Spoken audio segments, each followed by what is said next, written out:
Hi friends, வாங்க இன்னைக்கான எபிசோடில் என்ன நடக்குதுன்னு சொல்லிட்டு பார்க்கலாம். நம்ம லின்னு வந்து பதறி போய் வீட்டுக்கு வரான். வந்துட்டு என்னாச்சு உனக்கு அப்படின்ற மாதிரி கேட்க, நீ தான் போய் சொல்லிங்க என்னை வர வச்சியான்னு சொல்லி கேட்குறப்போ, ஆமாம் அப்படின்ற மாதிரி சொல்கிறப்போ, எதுக்கு இப்படிலாம் பண்ணுற அப்படின்ற மாதிரி கேட்குறான். இங்கே பாரு, நான் சொல்கிறது கேளு, உங்கள் அம்மா வந்து கிட்டத்தட்ட வந்து லிவர் கேன்சரில் இருக்காங்க, அவங்க இறக்க போகிறாங்க. ப்ளீஸ் தயவு செய்து உங்கள் அம்மாவை போய் பாரு. ஒரு அப்பா அம்மா இல்லாத வருத்தம் ஒரு குழந்தைக்கு தான் தெரியும். அதை மாதிரி அவங்க லாஸ்ட்டு தருணத்தில் அவங்கக்கிட்ட நீ பேசாமல் போயிட்டேன்னு வச்சுக்கோயேன், அதை விட ஒரு மோசமானது உன் வாழ்க்கையில் எதுவுமே இருக்காது. அதனால் புரிஞ்சுக்கோ, உங்கள் அம்மாவை போய் பாரு, போய் பேசு போ அப்படின்ற மாதிரி நம்ம ஹீரோயின் சொல்கிறாங்க. உடனே நம்ம லின்னு வந்து அவங்க அம்மாவை பார்க்க போக, அவங்க அம்மாவுக்கு நிஜமாலே இறந்து போகிற ஸ்டேஜில் தான் இருக்காங்க. அப்படியே போயிட்டு என்னை மன்னிச்சிடுப்பா, கடைசி நேரத்தில் உன்னை பார்க்குறதுல எனக்கு ரொம்ப சந்தோஷம். நான் வந்து ஒரு நாள் கூட உன்னை நினைக்காம இருந்ததே கிடையாதுப்பா. அம்மா நிஜமாவே உன்னை லவ் பண்ணுறேன்ப்பா. உன்னை வந்து உன் லைஃப்பில் இவ்வளோ சோகத்துக்கு காரணம் நான் தான். என்னை மன்னிச்சிடுப்பா, நீ மன்னிச்சாதான் என் ஆத்மா சாந்தியாகும் அப்படின்ற மாதிரி சொல்ல, என்னையும் மன்னிச்சிடுங்கம்மா, நான் உங்களை வந்து ரொம்ப ஹார்ஷாக பேசிட்டேன் அப்படின்னு இவன் சொல்லிட்டு இருக்கையிலேயே அவங்க அம்மா வந்து இறந்து போயிடுறாங்க. நம்ம லின்னுக்கு இது நம்பவே முடியல. நம்ம அம்மா முன்னாடியே நம்ம கிட்ட சொல்லியிருக்கலாமே. அவங்க பேச வந்திருப்பாங்க. ஆனால் நம்ம லின்னு வந்து இதை கேட்குறதுக்கு தயாராகவே இருந்திருக்க மாட்டான். அம்மா மேலே ரொம்ப எரிஞ்சு எரிஞ்சு விழுந்துட்டு இருந்திருப்பான். இப்படியே அம்மாவுடைய கல்லறையை வந்து பார்த்துட்டு இருக்காங்க. நம்ம ஹீரோயின் சொல்கிறா, இங்கே பாரு, உங்கள் அம்மாவுக்கு வந்து நிறைய பிஸ்னஸ் இருக்குது. அவங்க நிஜமாலே ஒரு ஹார்ட் ஒர்க்கர், ஒரு பிஸ்னஸ் மேன் தான். இது மாதிரி வந்து அவங்களோட பிஸ்னஸ் நீ தான் டேக் ஓவர் பண்ணும். அவங்க இவ்வளோ கஷ்டப்பட்டது வீணாயிடக்கூடாது அப்படின்ற மாதிரி நம்ம ஹீரோயின் சொல்ல, நம்ம லின்னும் சரி அம்மாவோட பிஸ்னஸில் நான் டேக் ஓவர் பண்ணிக்கிறேன் அப்படின்ற மாதிரி நம்ம ஹீரோயின் கிட்ட சொல்கிறான். இப்போ ஹீரோயினுக்கும் கொஞ்சம் ஹாப்பியாக இருக்குது. இப்படியே நம்ம ஹீரோயின் என்ன பண்ணுறான்னா லேப்டாப் ஓப்பன் பண்ணுறான். நம்ம ஜாக் வந்து நம்ம ஹீரோயினுக்கு வந்து மெசேஜ் பண்ணியிருக்கான். இது மாதிரி நீ வந்து கால் பண்ண ஹீரோக்கு, லிச்வானுக்கு வந்து கால் பண்ணுன்னு சொல்லிட்டு சுவிட்சர்லாந்து நம்பரை கொடுக்க, நம்ம ஹீரோயின் வந்து நம்ம ஹீரோக்கு கால் பண்ணுறா. என்னாச்சுன்னு தெரியலையே, இது பண்ணி வேறு கால் பண்ண சொல்லியிருக்கானே அப்படின்னு சொல்லிட்டு கால் பண்ணால் அங்கே நர்ஸு தான் எடுக்கிறாங்க. எடுத்துகிட்டு இந்த மாதிரி லிச்வான் இருக்கானா அப்படின்ற மாதிரி ஹீரோயின் கேட்குறப்போ, இல்லை அவர் கொஞ்சம் உடம்பு முடியல படுத்திருக்காரு, அப்புறமா பேசுங்க அப்படின்ற மாதிரி சொல்கிறாங்க. அதுக்குள்ளே நம்ம ஹீரோ வந்து யாரோ கால் பண்ணியிருக்காங்கன்னு தெரிஞ்சுட்டு, கொடுக்க நான் பேசுகிறேன் அப்படின்ற மாதிரி வாங்கி பேசுகிறான். அவன் ஹீரோயின் தெரியாமல் கேஷுவலாக யார் அப்படின்ற மாதிரி கேட்க, நம்ம ஹீரோயின் நான் தான் வந்து ஆனா பேசுகிறேன் அப்படின்னு சொல்கிறப்போ, சொல்லுமா அப்படின்ற மாதிரி அவன் கேட்குறான். என்ன உனக்கு ரொம்ப உடம்பு முடியல, ஹாஸ்பிட்டலில் இருக்கியா? அன்றைக்கி மலையில் நான் உன்னை தள்ளி விட்டுருக்கக்கூடாது. அன்றைக்கி மலையில் நான் வந்து உன்னை தள்ளி விட்டு நிலைய வச்சனால தான் இன்றைக்கி உனக்கு உடம்பு சரியில்லைன்னு சொல்லிட்டு நினைக்கிறேன். நான் வந்து ரொம்ப ஹார்டாக உங்ககிட்ட நடந்துக்கிட்டேன், என்னை மன்னிச்சிட்டு, என்னால் தானே உனக்கு இப்படி ஆயிடுச்சு அப்படின்ற மாதிரி கேட்க, நம்ம ஹீரோ பேசவே முடியல. அவனுக்கு ரொம்ப மூச்சு திணற ஆரம்பிச்சிடுது. அப்படியே ஃபோனை வச்சிடுறான். என் நர்ஸு சொல்கிறாங்க, ஃபோனை வைமா, அவருக்கு கொஞ்சம் உடம்பு முடியல, இப்போ பேசுகிற கண்டிஷனில் கிடையாது அப்படின்னு சொன்னோடனே நம்ம ஹீரோயின் உடனே வந்து ஜாக்குக்கு வீடியோ கால் பண்ணி கேட்குறா. லிச்வானுக்கு வந்து என்ன தான் ஆச்சு, என்ன தான் ப்ராப்ளம், எதுக்காக வந்து அவனால் பேசக்கூட முடியாத அளவுக்கு அவனுக்கு உடம்பு சரியில்லாமல் போயிடுச்சு அப்படின்னு கேட்குறப்போ, இங்கே வந்து நம்மளுடைய ஜாக் சொல்கிறான், கொஞ்சம் சீரியஸான ப்ராப்ளம் அவனுக்கு நிறையாவே இருக்குது அப்படின்ற மாதிரி. அவனுக்கு வந்து சின்ன வயசுலேருந்தே இந்த மூச்சு திணறல் ப்ராப்ளம் இருக்கா. அந்த நோய் வந்து அவனுக்கு இருக்குது. அதனால வந்து அவனுக்கு ஜுரம் அடிக்கக்கூடாது, சளி பிடிக்கக்கூடாது, இது மாதிரி வந்து ட்ரிங்க்ஸ் எல்லாம் குடிக்கவே கூடாது. அதெல்லாம் வந்து அவனுக்கு ரொம்ப இன்ஃபெக்ஷன் ஆகி அவன் உயிரை எடுக்கிற அளவுக்கு ஆபத்தாக இருக்குன்னு சொல்கிறப்போ, ஹீரோயின் நான் தான் அவனை தெரியாமல் மலையில் தள்ளி விட்டுட்டேன் அப்படின்ற மாதிரி சொல்கிறா. நீ அப்படி பண்ணக்கூடாது, அவங்ககிட்ட ரொம்ப கைண்டாக நடந்துக்கணும். ஏன்னா அவனுக்கு சின்னதாக ஒரு இன்ஃபெக்ஷன் ஆனாலும் அவன் உயிர் போகிற அளவுக்கு அவனுக்கு ஆபத்து இருக்குது அப்படின்ற மாதிரி ஜாக் சொல்லிவிட்டு எனக்கு வேலை இருக்குன்ற மாதிரி ஃபோனை வைக்க, இப்போ தான் நம்ம ஹீரோயினுக்கு தெரியுது நம்ம ஹீரோக்கு எதுவும் மிகப்பெரிய ஒரு ப்ராப்ளம் இருக்குன்னு சொல்லிட்டு இப்படியே அந்த நோயை பற்றி சர்ச் பண்ணுறாங்க. இதில் இந்த நோய் இருக்கிறவங்க லைட்டாக இன்ஃபெக்ஷன் ஆனாலும் ரொம்ப மூச்சு விட முடியாமல் கஷ்டப்படுவாங்க, இறந்து போகிறதுக்கும் வாய்ப்பு இருக்குது. நம்ம ஹீரோயின் வந்து ரொம்ப குற்ற உணர்ச்சி கொள்ளுது, நம்மளால் தான் நம்ம ரொம்பவே அவனை கஷ்டப்படுத்திட்டோம் அப்படின்னு சொல்லிட்டு, சரி நைட்டில் வந்து ஜாகிங் போகலாம், தூக்கம் தான் வரலையேன்னு சொல்லிட்டு இவன் ஜாகிங் போகிறா. ஒரு 12 மணி போல் யாரோ கால் பண்ணுறாங்க. டைம் எவ்வளோன்றது தெரியலையா, 12 மணிக்கு அப்போ கால் பண்ணுவீங்க அப்படின்ற மாதிரி திட்டி விட, நான் தான் லிச்வான் பேசுகிறேன் அப்படின்ற மாதிரி நம்ம ஹீரோ சொல்ல, ஓ லிச்வான் நீயா அப்படின்ற மாதிரி நம்ம ஹீரோயின் கேட்குறா.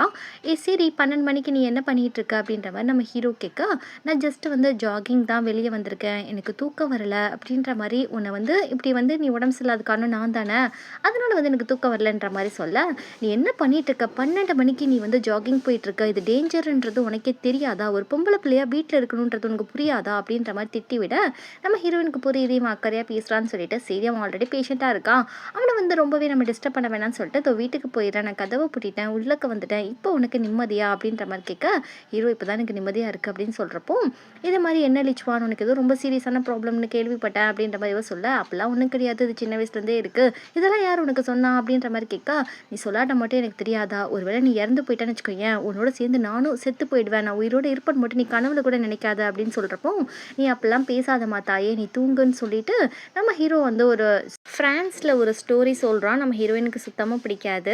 அதை வந்து கேட்டுட்டு நம்ம ஹீரோயினுக்கு தூக்கம் வருது.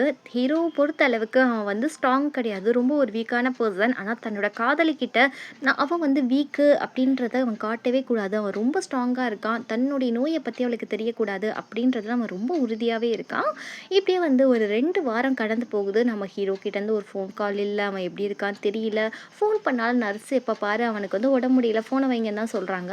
இப்படியே நம்மளுடைய ஜாக்குக்கு கால் பண்ணிட்டு ஹீரோ இப்போ எப்படிப்பா இருக்கான் அப்படின்ற மாதிரி கேட்க, ஜாக் சொல்கிறான் பரவாயில்ல இப்போ கொஞ்சம் நல்லா தான் இருக்கான், அதனால பிரச்சனை கிடையாதுமா, நீ ஒன்றும் வரி பண்ணிக்காத அப்படின்ற மாதிரி சொல்ல, இப்போ தான் நம்ம ஹீரோயினுக்கு நிம்மதியாக இருக்குது. இப்போ நம்ம லின் என்ன பண்ணுறான்னா நம்ம ஹீரோயினை கூப்பிட்டுட்டு இந்தான்னு சொல்லிட்டு ஏதோ கொடுக்குறான். என்னென்னு பார்த்தா நம்ம ஹீரோயினுக்கு வந்து சுவிட்சர்லாந்துக்காக விசாலாம் எடுத்து கொடுத்துருக்கான். 3 நாள் ட்ரிப்பு மாதிரி சுவிட்சர்லாந்து போயிட்டு வா அப்படின்ற மாதிரி நம்ம லின்னு சொல்ல, நீங்கள் ஹீரோயினுக்கு வந்து ரொம்ப சந்தோஷமாக இருக்குது. ஏன்னா லின்னு வந்து கடைசியாக அவங்க அம்மா இறந்து போகிறதுக்கு முன்னாடி ஹீரோயின் தான் சொல்லி புரிய வச்சு பேச வச்சுருப்பா. ஒரு வேளை லின்னு அவங்க அம்மா கிட்ட பேசலைன்னா கண்டிப்பாக அவங்க அம்மா அந்த லாஸ்ட்டு தருணத்தை அவன் மிஸ் பண்ணியிருப்பான். அதனால நம்ம ஹீரோயின் மேலே அவனுக்கு ரொம்ப பாசம், ரொம்ப அட்டாச் ஆகிடுச்சு. அதனால அவள் ஹாப்பியாக இருக்கட்டும் அப்படின்னு ஒரு டிசிஷனை எடுத்து நம்ம ஹீரோயின் சந்தோஷத்துக்காக நம்மளோட லின்னே அனுப்பி வைக்கிறான் சுவிட்சர்லாந்து. இப்படியே நம்ம ஹீரோயினை அனுப்பி வச்சுட்டு நம்ம லின்னு ரொம்பவே கஷ்டப்பட்டுக்கிட்டு இருக்கான்.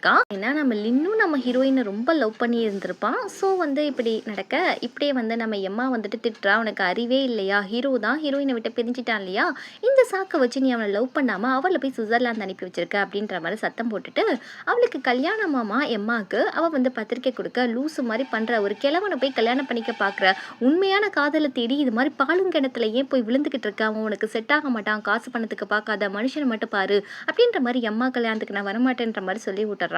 இப்படியே நம்ம ஹீரோயின் வந்து சுவிட்சர்லாந்து வந்துடுறா. வந்துட்டு அவளுக்கு ரொம்ப ஹாப்பியாக இருக்குது. இங்கே தான் லீச்வான் இருப்பானா, இங்கே தான் லீச்வான் வந்து வளர்ந்தானான்ற மாதிரி யோசிச்சுட்டு அப்படியே ஒரு ஹோட்டலுக்கு கால் பண்ணிட்டு ரூம் எல்லாம் புக் பண்ணிக்கிறா, நம்ம ஹீரோவை டிஸ்டர்ப் பண்ணக்கூடாதுன்னு சொல்லிட்டு. இந்த பக்கம் நம்ம லின் என்ன பண்ணுறான்னா ஹீரோயினை ரொம்ப மிஸ் பண்ணுறதுனால ஹீரோயின் கூட போன எல்லா இடத்துக்கும் போயிட்டு அப்படியே ஹீரோயினை நினச்சிட்டு இருக்கேன். நம்ம ஹீரோயினும் நான் நல்லபடியாக சுவிட்சர்லாந்து போயிட்டேன்னு மெசேஜ் பண்ணுறா. அதை பார்த்து இவனுக்கு ஹாப்பியாக இருக்குது. அட்லீஸ்ட் அவளாவது சந்தோஷமாக இருந்துட்டு போகிறான்ற மாதிரி நினைக்க, இங்கே நம்ம லிச்வான் வந்து நம்ம ஹீரோயினுக்கு கால் பண்ணிவிட்டு நீ எங்கே இருக்குன்னு சொல்லி கேட்டால் நான் ஆஃபீஸில் தான் இருக்கேன் அப்படின்ற மாதிரி சொல்ல, நிஜமாக தான் நீ ஆஃபீஸில் இருக்கேன் அப்படின்ற மாதிரி நம்ம ஹீரோ கேட்க, இது மாதிரி நீ சுவிட்சர்லாந்தில் இருக்கேன்னு தான் எனக்கு தெரியும், என்கிட்ட போய் கூட சொல்ல ஆரம்பிச்சிட்ட பார்த்தியா அப்படின்ற மாதிரி சொல்ல, நான் ஜஸ்ட் ஒரு 2 days வந்து இங்கே வந்து சுற்றி பார்க்கறதுக்கு வந்தேன் அப்படின்ற மாதிரி சொல்கிறப்போ, அப்புறம் என்ன பார்க்க வர மாட்டியான்னு சொல்லி கேட்க, இல்லை நான் வரமாட்டேன், நான் வந்து 2 days இருந்துட்டு கிளம்பிடுவேன்னு சொல்ல, அப்படின்னா இவ்வளோ தூரம் வந்திருக்க, என்னை பார்க்கணுன்ற எண்ணம் கொஞ்சம் கூட இல்லைல்ல, ஒழுங்கு முறையதே வெயிட் பண்ண, 20 minutes நானே வந்து உன்னை பிக்கப் பண்ணிக்கிடுவேன் அப்படின்ற மாதிரி சொல்லிட்டு கொஞ்சம் நேரம் கழிச்சு நம்ம ஹீரோவே ஏர்போர்ட் வரான். நம்ம ஹீரோயினுக்குன்னா அவ்வளோ சந்தோஷம். நம்ம ஹீரோ எத்தனை தடவை பார்த்தாலும் இவளுக்கு சலிக்காது போல இருக்கு. வெல்கம் டு சுவிட்சர்லாந்து அப்படின்ற மாதிரி நம்ம ஹீரோ சொல்ல, நம்ம ஹீரோவே ஹீரோயினுக்கு பண்ணி வெல்கம் பண்ண, நம்ம ஹீரோயின் கேட்குறாங்க நம்ம 5 வருஷமாக லவ் பண்ணவே இல்லை, நம்ம வந்து பழைய நாட்களை இந்த 2 நாளில் வந்து ரீகால் பண்ணலாம், 2 பேரும் லவ் மாதிரி பண்ணிக்கலாம் அப்படின்ற மாதிரி சொல்ல ஹீரோ ஓகேன்னு சொல்கிறான்.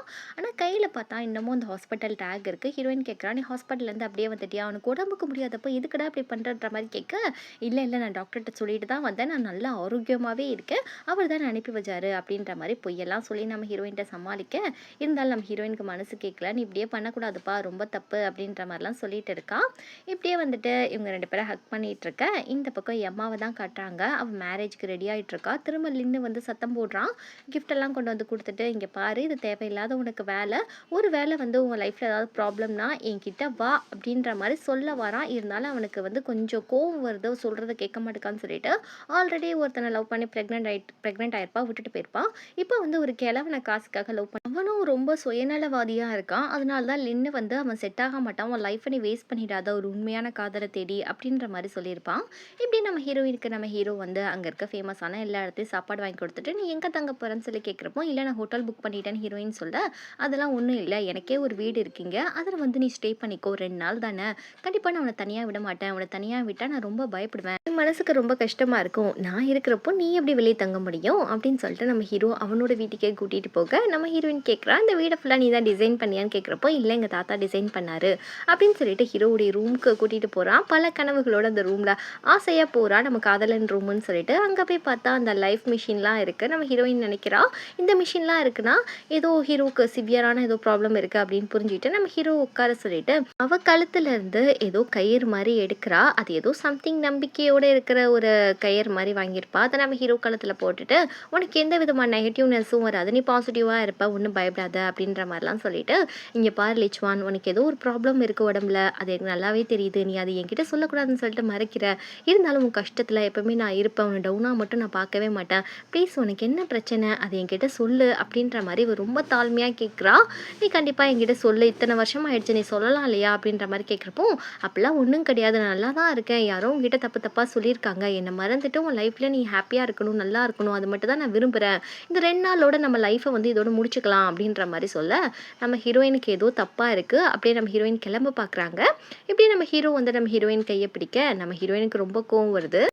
இங்கே பாரு லிச்வான், எப்பயுமே வந்து நான் உன்னை விட்டுட்டு போகிறேன் அப்படின்னு சொல்கிறப்போ என்னை பின்னாடி இருந்து தாங்கி பிடிச்சி இழுக்கிறதே நீ தான், இதை மாதிரி பண்ணால் நான் எப்படி வந்து போவேன் உன்னை விட்டு பிரிஞ்சு சொல்லு அப்படின்னு சொல்கிறப்போ 2 நாள் இருக்கு இல்லையா, நீ இங்கே தங்கிட்டு போ அப்படின்னு சொல்கிறப்போ சரி லிச்வான் இதோடு முடிச்சுக்கலாம், ஒரே ஒரு கேள்வி மட்டும் கேட்குறேன், அதுக்கு மட்டும் கரெக்டாக பதில் சொல்லு, ஒரு வேளை நான் இல்லைனா கூட உன் லைஃப்பில் நீ சந்தோஷமாக வாழ்வ அப்படின்றத மட்டும் சொல்லிவிடு, நான் கிளம்பிடுறேன், ஆமான்ற ஒரு வார்த்தை தான் எனக்கு தேவை அப்படின்ற மாதிரி இவ சொல்ல நம்ம ஹீரோ அதெல்லாம் என்னால் முடியவே முடியாது, அப்படி என்னால் சொல்ல முடியாது அப்படின்ற மாதிரி நீ வேணும் அப்படின்ற மாதிரி சொல்லாமல் இவன் சொல்கிறான்.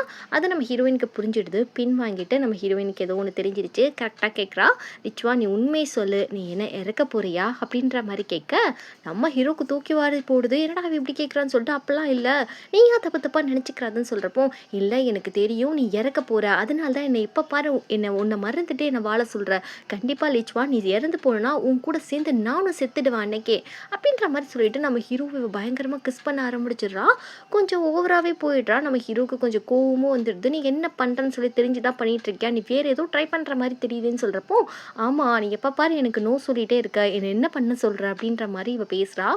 நம்ம ஹீரோவுக்கு இதுக்கு மேலே என்ன சொல்கிறதுனே தெரியல. இவ போயிட்டு நம்ம ஹீரோவுக்கு மசாஜ் பண்ணி விட்றேன் அப்படின்ற மாதிரி சொல்ல நம்ம ஹீரோ அதெல்லாம் ஒன்றும் தேவையில்லை நீ கிளம்பு அப்படின்ற மாதிரி இவன் சொல்லிக்கிட்டு இருக்கான்.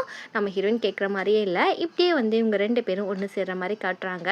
அதுக்கப்புறம் நம்ம ஹீரோயின் வந்து கேட்குறா, என்ன ஆச்சு உன்னுடைய நெஞ்சில் ஏதோ தழும்பு இருக்கு இல்லையா, அது என்னது அப்படின்ற மாதிரி கேட்க நம்ம ஹீரோக்கு அங்கே ஏதோ சிவியராக ப்ராப்ளம் இருக்குது. நம்ம ஹீரோ அதை சொல்ல மாட்டேங்கிறான். இல்லை ஏதோ அலர்ஜி ஆகிடுச்சு அப்படின்ற மாதிரி சொல்லி சமாளிக்க நம்ம ஹீரோயின் அது உண்மைன்ற மாதிரி நினச்சிக்கிறா. அம்மாவோட கல்யாணத்தை தான் காமிக்கிறாங்க. எம்மா கல்யாணத்துலேருந்து ஓடி வந்துட்டா போல இருக்குது. லின்னுக்கு ரொம்ப ஹாப்பியாக இருக்குது. ஒரு வழியாக அவனுக்கு எப்பயாவது புத்தி வந்துச்சே அப்படின்ற மாதிரி சொல்லிட்டு இருக்க இங்கே எம்மாவை ஃபாலோ பண்ணிவிட்டு அடியாட்கள்லாம் வராங்க கல்யாணத்துக்கு கூட்டு போகிறதுக்கு. இப்படி இவங்க 2 பேரும் வந்து தப்பிச்சு போக்க இந்த பக்கம் நம்ம ஹீரோ ஹீரோயின் நல்லா ஊரை சுற்றி டேட்டிங் பண்ணிகிட்டு இருக்காங்க. தெரிஞ்சவங்க எல்லாத்தையும் போயிட்டு என்னோட ஃப்ரெண்டு என்னோட கேர்ள் ஃப்ரெண்டுன்ற மாதிரி ஹீரோ அறிமுகப்படுத்தி வச்சுட்டு இப்படியே சுற்றி சுற்றி பார்க்குறாங்க. நம்ம ஹீரோக்கு அந்த ஹார்ட்டில் வந்து அந்த பெயின் கொஞ்சம் அதிகமாகிட்டே இருக்குது. அதனால் வந்து அவன் டேப்லெட்லாம் போட்டுக்கிறான். பாத்ரூம் போயிட்டு நம்ம ஹீரோயினுக்கு வந்து தெரியாமல் இப்படியே வந்துட்டு நம்ம ஹீரோயினை கூட்டிகிட்டு இது மாதிரி நம்ம ஹீரோயின் இந்த இடத்துக்கு ஒரு லேக் பார்க்க தான் வந்திருப்பேன் அப்படின்ற மாதிரி சொல்லுவாங்க. அந்த நதிக்கரை ஓரமாக வந்து நம்ம ஹீரோயினை கூட்டிகிட்டு போயிட்டு அங்கே இருக்க அந்த வாத்துக்கெல்லாம் சாப்பாடெலாம் போட்டுக்கிட்டு இருக்கா. அப்போ கரெக்டாக நம்ம ஹீரோவுடைய அண்ணன் கால் பண்ணிவிட்டு நீ என்ன பண்ணிகிட்டு இருக்கா ஹாஸ்பிட்டல் போகாமன்ற மாதிரி கேட்க இது மாதிரி ஹீரோயின் வந்திருக்கா, அவ கூட தான் நான் இருக்கேன், ஒரு 2 days தானே போயிடுவேன், நான் ஒன்றும் செத்து ஒன்றும் போயிட மாட்டேன், இன்ஃபெக்ஷன் ஆனால் என்ன ஊசி 2 எக்ஸ்ட்ரா போடுவாங்க அவ்வளோதானே அப்படின்ற மாதிரி நம்ம ஹீரோ சொல்ல தாத்தா ஃபோன் பண்ணியும் சத்தம் போட்டுட்ருக்காரு அப்படின்னு நம்ம ஹீரோயின் சொல்கிறா. என்ன நீ ஹாஸ்பிட்டல் போக வேண்டியதானே, எல்லாரும் இவ்வளோ சொல்கிறாங்கல்ல, நீ வந்து ஏன் இப்படி இருக்க அப்படின்ற மாதிரி கேட்க ஒன்றும் இல்லை நல்லா தான் இருக்கேன், ஒன்றும் ப்ராப்ளம் கிடையாதுன்ற மாதிரி நம்ம ஹீரோ சொல்கிறப்போ நம்ம ஹீரோயினே எனக்கு வந்து தூக்கமாக வருது, பேசாமல் நம்ம வீட்டுக்கு போயிடலாமா அப்படின்ற மாதிரி ஹீரோயின் கேட்குறா. இல்லை பக்கத்தில் ஒரு காஃபி ஷாப் இருக்குது, அங்கே போய் நீ காஃபி குடிச்சுன்னா தெளிவாயிடுவேன், நம்ம காதல் பழைய நினைவுகளை நம்ம வந்து திரும்ப ரீகால் பண்ண வேண்டாமா அப்படின்ற மாதிரி சொல்லிட்டு காஃபி ஷாப்பில் கூட்டிகிட்டு போயிட்டு காஃபி எல்லாம் வாங்கி கொடுத்துட்டு நம்ம ஹீரோயின் அங்கே போய் ஃபோட்டோலாம் எடுத்துகிட்டு இருக்காங்க. நம்ம ஹீரோவுக்கு ரொம்ப டயர்டாக இருக்குது, பெயினாக இருக்கனால அப்படியே அந்த இடத்துல தூங்க ஆரம்பிச்சிடறான். நம்ம ஹீரோயின் ஏப்பா இப்படி பண்ணுற, வீட்டுக்கு போகலாம் வாப்பான்னு சொல்லிட்டு கூட்டிகிட்டு போயிட்டு நம்ம ஹீரோவை தூங்க வைக்கிறான். இப்படி இந்த எபிசோடு இங்கே முடியுது. இந்த ட்ராமாவில் நிறைய லவ் சீன்ஸ் இருக்குது. இது வரைக்கும் நம்ம ஹீரோயின் தான் நம்ம ஹீரோ பின்னாடி சுற்றி இருக்காங்க, ஹீரோ தான் வேணான்னு சொல்கிறாரு. அடுத்து வர எபிசோடில் நம்ம ஹீரோயினே நம்ம ஹீரோ வேணான்னு சொல்லிடுவாங்க. அப்போ தான் நம்ம ஹீரோ உண்மையாலே உடஞ்சி போவார். சரி நெக்ஸ்ட் வர வீடியோவில் என்ன நடக்குதுன்னு சொல்லிட்டு பார்க்கலாம். மறக்காமல் சேனலை சப்ஸ்கிரைப் பண்ணிவிடுங்க.